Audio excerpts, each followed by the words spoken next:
Hi everyone, welcome back to another video, and today in this video we'll discuss about GPCR. GPCR मतलब G protein coupled receptor. ठीक है, सो GPCR का full form हो गया G protein coupled receptor. That means in this receptor G protein is coupled, मतलब G protein is associated with G protein coupled receptor. Now GPCR is also known as metabotropic receptor. GPCR को हम क्या कह सकते हैं? मेटाबोट्रोपिक receptor कह सकते हैं. दूसरा सर्पेंटाइन रिसेप्टर इसे बोला जाता है. सर्पेंटाइन रिसेप्टर मतलब ये सांप जैसा ऐसे प्लाज्मा मेम्ब्रेन के ऊपर चलता है, इसीलिए इसे सर्पेंटाइन रिसेप्टर बोला जाता है. तीसरा होता है, इसको बोला जाता है hepta helical receptor. Hepta helical receptor क्यों बोला जाता है? क्योंकि आपके प्लाज्मा मेम्ब्रेन में ये जो रिसेप्टर 7 टाइम्स क्या होता है? फोल्ड होता है, इसीलिए इसे बोला जाता है हेप्टा हेलिकल रिसेप्टर. एंड इसे बोला जाता है 7 trans membrane receptor. Trans membrane क्यों बोला जाता है? ट्रांस मेम्ब्रेन देखो यहाँ पर मैं समझाऊंगा. ठीक है, ये हमारा क्या होता है? ये होता है हमारा plasma membrane. These are called as plasma membrane. Okay, so plasma membrane made up of lipid bilayer. ये आपका बाइलेयर होता है. ठीक है, ये आपका बाइलेयर, ये एक लेयर, ये एक layer. So it is a plasma membrane bilayer and this is your plasma membrane. ये आपका मेम्ब्रेन है. एंड यहाँ पर आपका साइटोजोलिक साइट होता है. ठीक है, साइटोजोल या फिर साइटोजोलिक साइट, इसे आप कह सकते हैं इनर साइड. इनर साइड मोटा मोटी सेल का अंदर वाला हिस्सा, एंड इसे बोला जाता है आउटसाइड. तो आउटसाइड को हम क्या कहेंगे? Extra cellular domain. ठीक है, तो यहाँ पर मैं इसे लिख रहा हूँ. ठीक है, एक्स्ट्रा सेलुलर डोमेन. एंड ये क्या हो जाएगा? अंदर वाला साइड, इसे बोला जाएगा इंट्रा सेलुलर डोमेन. ठीक है, एंड ये जो बीच वाला जो हिस्सा है, यहाँ से लेकर के यहाँ तक जो मैं अभी हाईलाइट कर रहा हूँ, देखो यहाँ से लेकर के यहाँ तक जो हिस्सा होता है, इसे बोला जाता है 7. इसे बोला जाता है ट्रांस मेम्ब्रेन डोमेन. तो यहाँ पर मैं इसको फिर से दोबारा कर देता हूँ. ठीक है, now this part is your known as trans membrane domain. ठीक है, ट्रांस मेम्ब्रेन डोमेन. ठीक है, नाउ तो इसीलिए इसको बोला जाता है 7 ट्रांस मेम्ब्रेन रिसेप्टर. क्यों 7 ट्रांस मेम्ब्रेन रिसेप्टर बोला जाता है? क्योंकि ये आपके प्लाज्मा मेम्ब्रेन को कितनी बार क्रॉस किया है? 7 टाइम्स किया है. कैसे? 1 2 3 4 5 6 7. तो ये 7 बार किया है, इसीलिए इसको बोला जाता है 7 ट्रांस मेम्ब्रेन रिसेप्टर. ठीक है, and these structure are alpha helix. इसे बोला जाता है अल्फा हेलिक्स. तो इसे बोला जाता है 7 अल्फा हेलिक्स. 7 alpha helix. ठीक है, नाउ तो GPCR are the receptor that signal through the G protein and forms a family of transmembrane protein present across the plasma membrane. ये प्लाज्मा मेम्ब्रेन में चारों तरफ फैला हुआ है. ठीक है, the receptor consist of 7 alpha helix. अभी समझाया कि 7 अल्फा हेलिक्स इसी को बोलते हैं. ये होता है आपका 7 अल्फा हेलिक्स. ठीक है, now G protein are bound to the inner face of the plasma membrane and forms a complex with the receptor. ठीक है, G protein are bound to the inner face of the plasma membrane and forms a complex with the receptor. Now G protein क्या करता है, inner face of the plasma membrane, ये आपका plasma membrane है, तो plasma membrane का inner face क्या है, ये वाला हिस्सा, ये वाला हिस्सा जिसको बोलते हैं इंट्रासेलुलर डोमेन। तो जी प्रोटीन क्या करेगा, inner face of the plasma membrane के साथ बाइंड करेगा एंड बाइंड करने के बाद वो क्या करेगा, फॉर्म से कॉम्प्लेक्स विथ द रिसेप्टर, ये एक रिसेप्टर के साथ एक कॉम्प्लेक्स फॉर्मेशन करेगा। ठीक है, now they are called G protein because of their interaction with guanine nucleotide, जिसको हम बोलते हैं जीडीपी एंड जीटीपी, जिसको हम क्या बोलते हैं, GDP and GTP. So GDP क्या होता है, जीडीपी इसको बोलते हैं गुआनोजाइन डाइफॉस्फेट एंड जीटीपी का मतलब होता है गुआनोजाइन ट्राइफॉस्फेट। ठीक है, ये डाइफॉस्फेट है, ये ट्राइफॉस्फेट है। तो यहाँ पर जो बताया गया है कि they are called G protein because their interaction with guanine nucleotide, that is guanine nucleotide क्या होता है, guanine diphosphate and guanine triphosphate, इन दोनों को बोला जाता है guanine nucleotide. Correct. Now G protein act as a signal transducer, जो क्या करेगा, सिग्नल को ट्रांसमिट करेगा and they convey information to the effector system. And what are the effector system, आपका adenylyl cyclase हो गया, ठीक है, जितने भी सेकेंड मैसेंजर जो होते हैं, effector system when an agonist bind to the GPCR। ठीक है, ये मैं डिटेल में समझा दूंगा। So G protein act as a signal transducer, मतलब ये सिग्नल को ट्रांसड्यूस करेगा and they convey information to the effector system when an agonist bind to the GPCR। जब तक GPCR के साथ आपका कोई agonist बाइंड नहीं करेगा तब तक क्या नहीं होगा, सिग्नल का फर्दर कैरी फॉरवर्ड नहीं हो सकता है। सो डिटेल में समझाऊंगा। सो यहाँ पर देखो, ये आपका 7 ट्रांसमेम्ब्रेन रिसेप्टर है। ठीक है, 7 ट्रांसमेम्ब्रेन रिसेप्टर। नाउ ये होता है आपका बाइंडिंग साइट, जहाँ पर क्या करेगा, एक आगोनिस्ट आकर के, ये आगोनिस्ट क्या करेगा, इधर बाइंड करेगा। बाइंड जब करेगा, देखो अभी क्या है, ये वाला जो 7 ट्रांसमेम्ब्रेन रिसेप्टर है ना, ये अभी एक्टिव स्टेज में नहीं है, ये अभी ऑन स्टिमुलेटेड स्टेज में है। लेकिन ये वाला जो 7 ट्रांसमेम्ब्रेन रिसेप्टर मैंने बनाया, यहाँ पर क्या करेगा, ये जो आगोनिस्ट होता है यहाँ जा कर के बाइंड करेगा। सो कहानी पहले समझो, ये होता है 7 ट्रांसमेम्ब्रेन रिसेप्टर।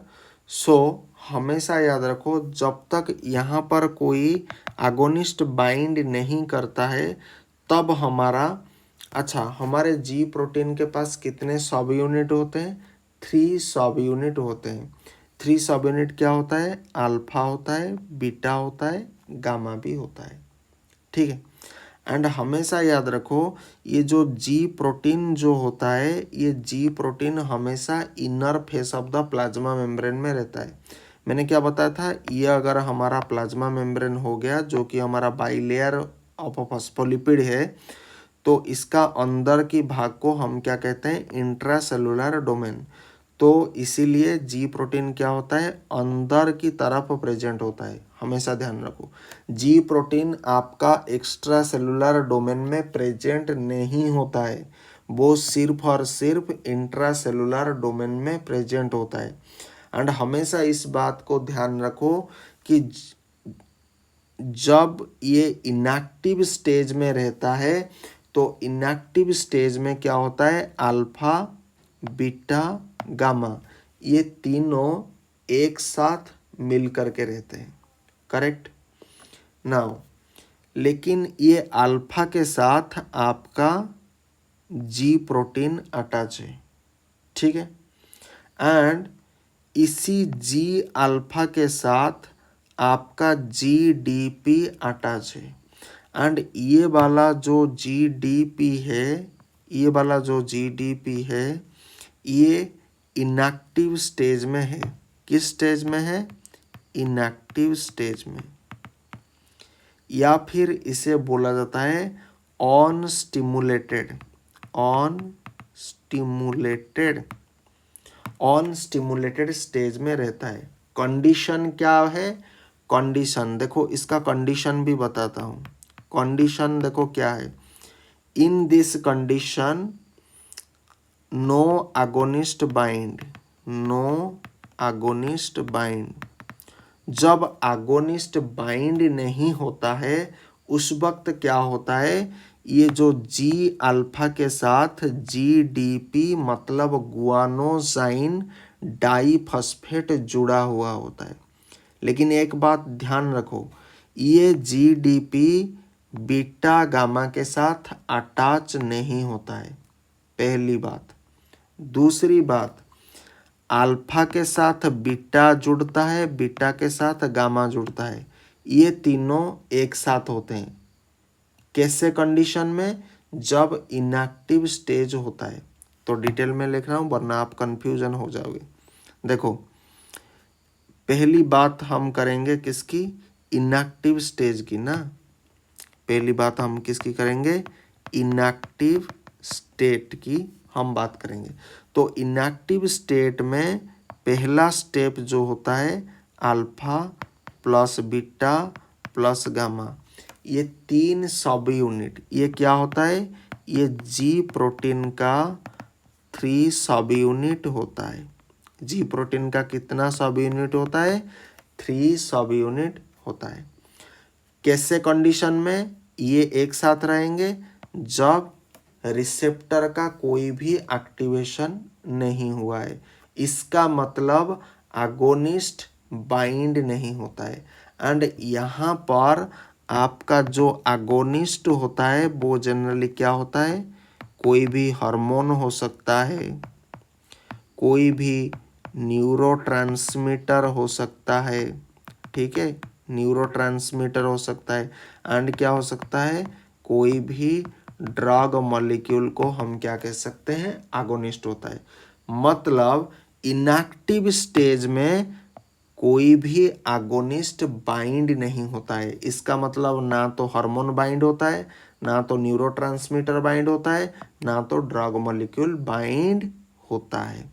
एंड जब इनएक्टिव स्टेज में ये रहता है जी प्रोटीन कपल्ड रिसेप्टर, उस वक्त क्या होता है, अल्फा बीटा गामा एक साथ रहते हैं।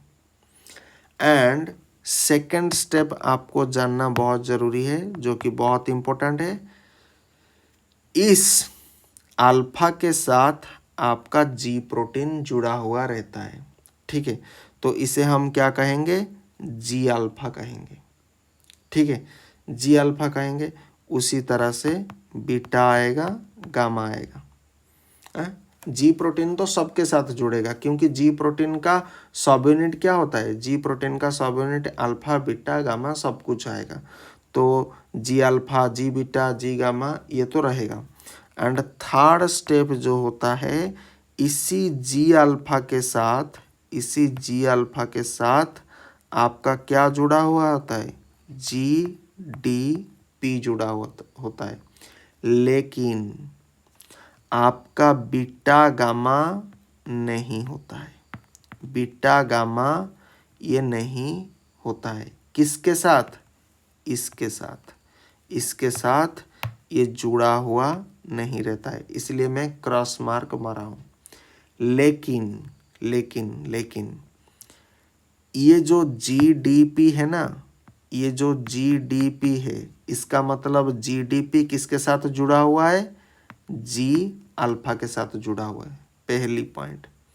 लेकिन अगर ये जीडीपी को हम छोड़ देंगे, सिर्फ अगर जी अल्फा की बात अगर हम करेंगे, अल्फा के साथ सब जुड़ेंगे, बीटा भी जुड़ेगा, गामा भी जुड़ेगा, करेक्ट।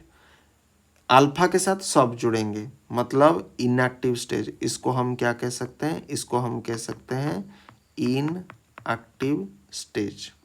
एंड इसी को भी हम क्या कहेंगे, इनएक्टिव स्टेज। इनएक्टिव स्टेज, फर्क सिर्फ इतना है, इनएक्टिव स्टेज में सिर्फ इतना आएगा, ठीक है। एंड ये दोनों हमेशा डाइमर होकर के रहेंगे, करेक्ट। समझ में आ रहा है ना? देखो स्ट्रक्चर को अच्छी तरह से देखो ना। अभी क्या है, ये जो पहला वाला जो कंडीशन है ना, मतलब ये वाला कंडीशन, ये वाला कंडीशन में देखो यहाँ पर कोई भी आगोनिस्ट बाइंड नहीं करा है, कोई भी बाउंड नहीं करा है। तो यहाँ पर जी प्रोटीन के साथ सब अटैच है, जी अल्फा है, जी बीटा है, जी गामा है, तो हमेशा देखो यहाँ पर सब अटैच है। लेकिन ये जी अल्फा के साथ देखो यहाँ पर मैंने इसको ऐसे सर्कल बनाया। ये सर्कल का मतलब क्या है, ये सर्कल का मतलब है जीडीपी। तो जीडीपी किसके साथ जुड़ा हुआ है, जी अल्फा के साथ जुड़ा हुआ है। लेकिन ये जी गामा या जी बीटा के साथ नहीं जुड़ा हुआ है, करेक्ट ना।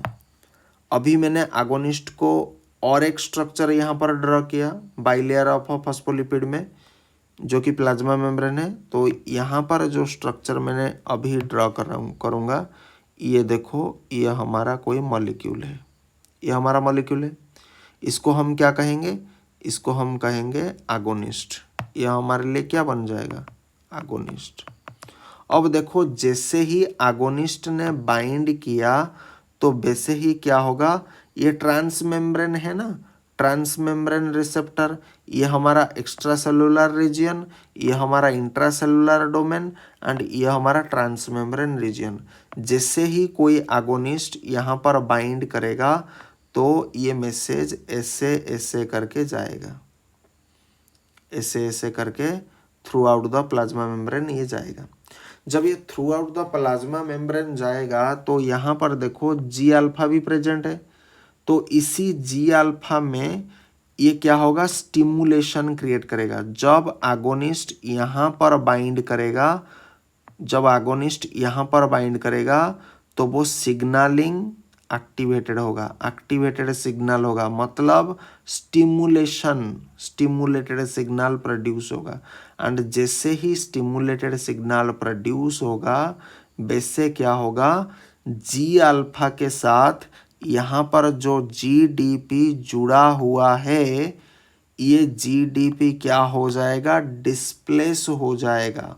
एंड इसी जीडीपी के साथ अब कौन जुड़ेगा, जीटीपी जुड़ेगा, मतलब गुआनोजाइन ट्राइफॉस्फेट, ठीक है। एंड जीडीपी क्या हो जाएगा, अलग हो जाएगा। ये जीटीपी किसके साथ जुड़ेगा, जी अल्फा के साथ जुड़ेगा। जैसे ही जी अल्फा के साथ जुड़ेगा, ये जो बीटा गामा थे, ये बीटा गामा किसके साथ अटैच थे, जी अल्फा के साथ अटैच थे। तो अब देखो जी अल्फा के साथ ये दोनों अटैच नहीं है, मतलब बीटा और गामा ये अलग हो चुके हैं। एंड ये बीटा और गामा देखो आसपास पूरा चिपक करके रह रहे हैं, करेक्ट नाउ। एंड इस स्टेज को क्या बोला जाता है, इस स्टेज को बोला जाता है आपका एक्टिव स्टेज।